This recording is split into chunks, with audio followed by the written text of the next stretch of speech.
इस वीडियो में हमारे पास एक क्वेश्चन है। A circular coil of 20 turns and radius 10 centimetre is placed in a uniform magnetic field of 0.10 tesla normal to the plane of the coil. तो अगर हमारे पास coil इस तरह से है, मैंने हॉरिजॉन्टल प्लेन में रखी है, तो आप उस तरह से इसको विजुअलाइज करना। तो मैग्नेटिक फील्ड इसके परपेंडिकुलर है इस तरफ, ठीक है। तो ये मैग्नेटिक फील्ड है और करंट गिवन है क्वेश्चन में, और हमें बताना है सबसे पहले टॉर्क क्या है। देखो, टॉर्क का फॉर्मूला होता है I into A cross B. A is area vector and B is magnetic field. तो यहाँ पे अगर आप आप जानते हैं क्रॉस प्रोडक्ट में क्या होता है कि हम इस क्रॉस के जो क्रॉस प्रोडक्ट का जो सिंबल है उसको हटा के हम ये साइन थीटा लगा सकते हैं। मैं ऐसा क्यों लिख रहा हूँ? बिकॉज पहली बात तो ये कि इसमें ऐसा नहीं लिखा है कि ये एक्स एक्सिस में वाई एक्सिस में, ऐसा एक्सिस नहीं हमें पता है, but we know the angle between them. कैसे मुझे उनके बीच का एंगल पता है? बिकॉज मैग्नेटिक फील्ड तो प्लेन के परपेंडिकुलर ऐसा है, और जो एरिया वेक्टर है इसके डायरेक्शन क्या है? तो एरिया वेक्टर की डायरेक्शन भी ऐसे है। मतलब अगर करंट इस तरफ जा रहा होगा तो एरिया वेक्टर इसके ऊपर की तरफ ऐसे आएगा, और या फिर एरिया नीचे की तरफ होगा अगर करंट इसमें ऑपोजिट डायरेक्शन में है। तो यहां पर जो एंगल है, या तो एंगल जो थीटा है या तो 0 डिग्री होगा और या फिर 180 डिग्री होगा।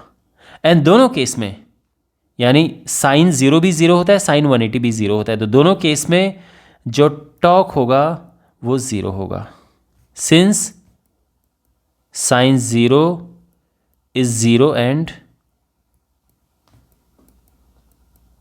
साइन 180 भी 0 होता है। तो that's why torque is 0। Did you understand this? मैं आपको फिर से समझा देता हूँ। कॉइल में अगर करंट इस तरफ है तो area vector right hand rule use करो। आई होप आपने पिछला क्वेश्चन किया होगा, उसमें बहुत डिटेल में मैंने समझाया था कि कैसे हम एरिया वेक्टर की डायरेक्शन फाइंड करते हैं। तो यहाँ पर करंट की डायरेक्शन की तरफ अपना राइट हैंड को ऐसे प्लेस करो कि फिंगर्स के डायरेक्शन में करंट हो, तो आप समझ जाएंगे कि जो थंब है आपका, ये थंब बिल्कुल परपेंडिकुलरली ऊपर की तरफ होगा। तो इस वजह से एरिया वेक्टर की डायरेक्शन ये है। लेकिन अगर हम करंट की डायरेक्शन चेंज भी कर दें, क्योंकि आप ये कह सकते हो कि सर हो सकता है करंट इस तरफ हो, ये भी तो हो सकता है, तो ठीक है, इस बार आप हाथ को घुमा के रखो कि फिंगर की डायरेक्शन इस तरफ हो, तो उस केस में थंब नीचे की तरफ होगा। तो अब एरिया वेक्टर इधर है, तो इस केस में जो एंगल है वो 180 डिग्री है। लेकिन दोनों केसेस में क्या होगा, साइन 0 हो या साइन 180 हो, टॉर्क इज 0। तो यहाँ पर जो टॉर्क है वो 0 न्यूटन मीटर है। बी पार्ट इसका करते हैं। फोर्स, तो सिंपली जब किसी यूनिफॉर्म मैग्नेटिक फील्ड में हम एक कॉइल को रखते हैं तो फोर्स 0 होता है। तो force on a coil in a uniform magnetic field is 0.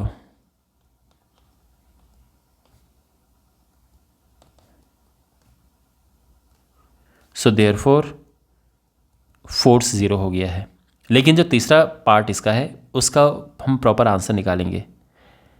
अब देखो, पूरी कॉइल में फोर्स 0 है, लेकिन कॉइल में पूछा है कि ईच इलेक्ट्रॉन में क्या फोर्स है।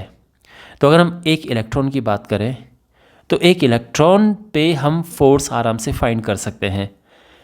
इलेक्ट्रॉन मूव कर रहा है, अब ये ऐसे भी मूव कर सकता है या ये ऐसे मूव कर सकता है। दोनों केस में जो इलेक्ट्रॉन का मोमेंट है वो मैग्नेटिक फील्ड के परपेंडिकुलर है। ये फील्ड इस तरफ है तो, और ये इलेक्ट्रॉन का मोमेंट है, इसको हम v कह सकते हैं, वेलोसिटी।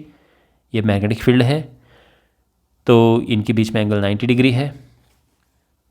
तो फोर्स क्या होता है? फोर्स होता है क्यू वी क्रॉस बी, और क्रॉस प्रोडक्ट यानी Q V B sine theta. यहाँ पे थीटा 90 है। अगेन, चाहे करंट इधर हो तो भी थीटा 90 हो, करंट इधर हो तो भी थीटा 90 डिग्री होगा। तो जो यहाँ पर एंगल है वो 90 डिग्री है, तो इस वजह से ये हो जाएगा क्यू वी बी। अब बी हमें पता है, क्यों हमें पता है? क्योंकि एक इलेक्ट्रॉन उसका चार्ज हमें पता है, लेकिन वेलोसिटी कैसे निकाले इलेक्ट्रॉन की। तो देखो वायर में जब इलेक्ट्रॉन मूव करेगा तो उसकी वेलोसिटी होगी ड्रिफ्ट वेलोसिटी, तो हमें ड्रिफ्ट वेलोसिटी फाइंड करनी होगी। तो यहाँ पर हम ये वेलोसिटी कैसे निकालें, बेसिकली ड्रिफ्ट वेलोसिटी कैसे निकालें, उसके लिए हमारे पास एक फॉर्मूला है। करंट इलेक्ट्रिसिटी में आपने पढ़ा होगा कि current is equal to NEAVT।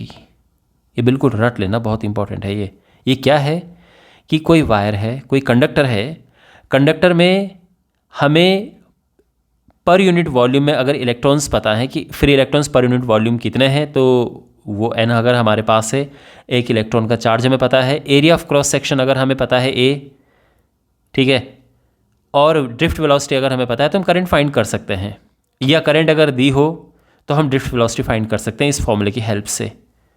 तो यहाँ पर ड्रिफ्ट वेलोसिटी इज़ I/NEA। तो इस वजह से ये जो टोटल फोर्स होगा, देखो फोर्स क्या है, एक इलेक्ट्रॉन का चार्ज क्या होता है, Q की जगह पे हम E लिख देंगे, इलेक्ट्रॉन का चार्ज आपको पता है, V की जगह पे हम ये पुट कर देंगे, तो ये हो जाएगा, ये V जो है drift velocity I/NEA into magnetic field.